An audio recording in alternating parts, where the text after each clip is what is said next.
Pour son entrée en campagne, le SDF choisit Bamenda, capitale régionale du Nord-Ouest, pour allumer la flamme de l'espoir dans le cœur du peuple camerounais. Un choix symbolique pour cette formation politique, comme ce fut également le cas lors du dépôt du dossier de candidature. C'est à l'avenue commerciale de cette ville, base historique du parti, que Joshua aussi et ses partisans prendront l'envol pour 15 jours d'intense campagne. Au sein de l'Union démocratique du Cameroun UDC, Thomas Enonda Mjoya bat les troupes pour une entrée sans faille dans cette période de grande mobilisation. Le parti sort le grand jeu et annoncera l'arrivée de la nouvelle ère par un giga meeting au stade Omnisport de Yaoundé dès 10h le samedi 27 septembre prochain. Mais avant, les concertations se poursuivent au sein du parti entre les cadres et les forces de l'opposition.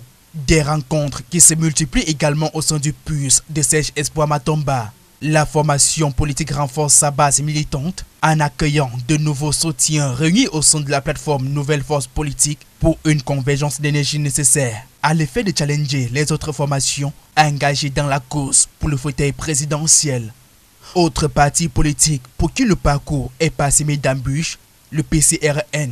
Le parti de l'honorable Cabral Lébi aura vu ces derniers jours plus d'une demande de réservation des sites pour ses meetings dans la ville de Douala, rejetée pour diverses raisons que beaucoup qualifient de farfelues au sein du parti, à l'instar du stade Sikam et le site de Kamtel Bipanda.